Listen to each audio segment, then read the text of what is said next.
Hi, I'm Toria at the Hongqiao Railway Station in Shanghai, and this is what I'm doing right now. Good morning.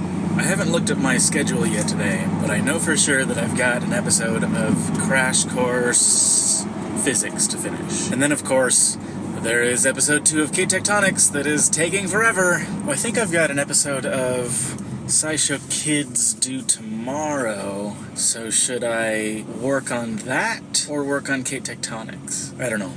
I'll feel it out in the moment. Look at that dog sticking his head out of the car, sniffing the cold air. Nick bought himself a new car. It's a Dodge Challenger. Joining back up with the muscle car family. Indeed. It's got just some buttons. It tells you the time on that thing. It's got a glove compartment. There's some dog hair. Oh yeah. And it says Dodge right there. What else do you need? It's got some nice rumble bumble. It does have some nice rumble bumble. So this is a 2014 Dodge Challenger. It is big. Was it new when you bought it? Nope. No, it's used. That's a short amount of time for someone to use a car. I know, unless you're me. Yeah. That's true.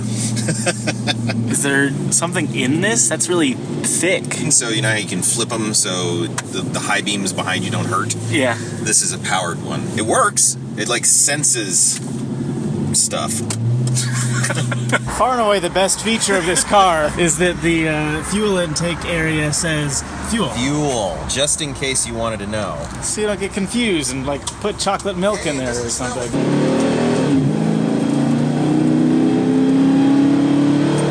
I like that you can hear the engine, but it's much quieter in the cabin than it is in my car driving down the freeway. This feels like you could go on a long road trip without it your eardrums. I would be interested to know, because like I just got a ride in your car the other day on the freeway, and I hadn't been in it in a while, and I had been in it since the exhaust. I was impressed at how intense that sound was. It's okay if you can stay at like 80 and above. Drone just kind of goes away. Oh, okay. But below that, it is very intense, especially when you're in the 65 mile per hour range. That's its peak.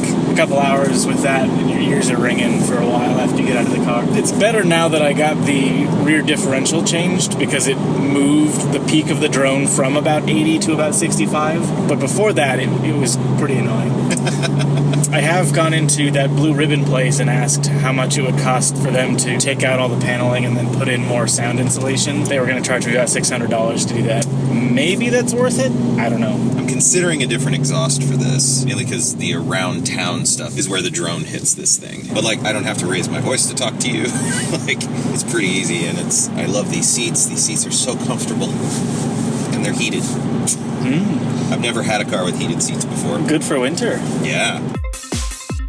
It's lunchtime, and I'm about to be on my way to Chipotle to meet up with a fellow YouTuber that I've never met before. Her name is Allie Knight, and she's a trucker, and I recently found out that she moved in to the same apartment complex that I live in. She's got a pretty big following. She does videos where she vlogs from inside of her cab as she's hauling stuff around the United States. Sometimes she intercuts it with stuff where she's narrating at home to kind of give additional context to what's happening, and there's a lot of time-lapse footage of just traveling down the open road, which, as you guys know, I definitely have a thing for that. So I'm really interested to talk to her about how she got involved with YouTube and what she plans on doing with it in the future, and also how she approaches filming long-distance journeys the way that she does, because that's something that I would be really interested in doing more of in the future. You guys always really enjoy the road trip videos that I do, and I want to learn more about how I can make those journeys more fun for you guys. That sort of makes me think about a conversation that I was having with Tyler yesterday about the approach to editing these daily videos. He was asking if we're going for a more realistic view of what happened on a certain day. Are we just trying to document life the way that it happened exactly? Or are we massaging it to some extent to create a narrative?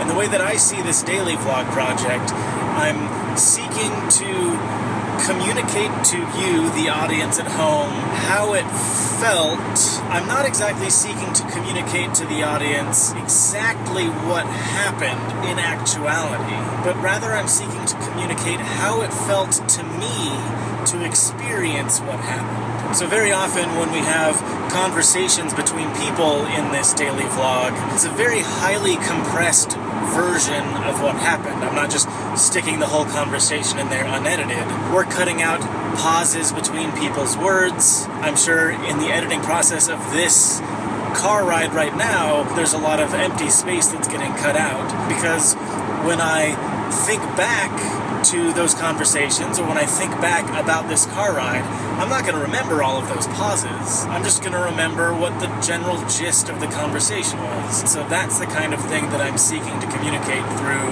these videos. When I think back to long road trips, I don't remember how it felt to sit in the car for 12 hours straight. I mostly remember the interesting things that I saw along the way and the general feeling of being out on the open road, which is why I'm not going to upload a video 12 hours straight of me just driving, but rather I'm going to deliver to you a time-lapse or a series of clips in montage set to some music or something like that, because that more closely recreates how it felt to me to experience that road trip. So I haven't seen you in about 12 hours.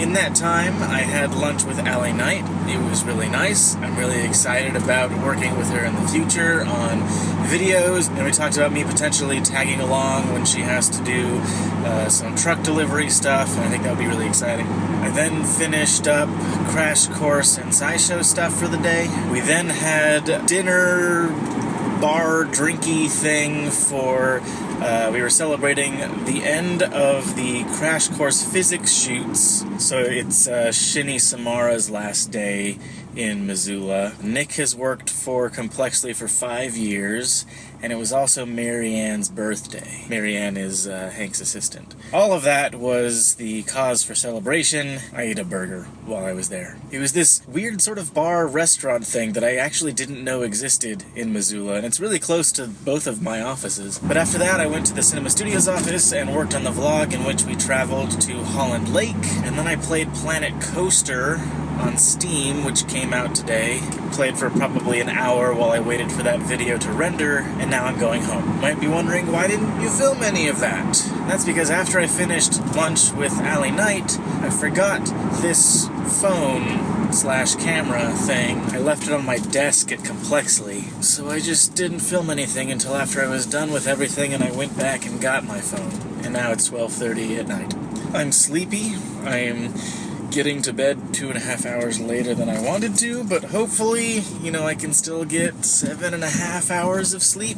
It's not too bad. Planet Coaster, if you haven't played it yet, is pretty fun. You could spend hours and hours just working on one single coaster. Probably my single biggest, I don't know if regret is the right word, but my single biggest complaint, maybe, about being an adult is that there's just not enough time for video games.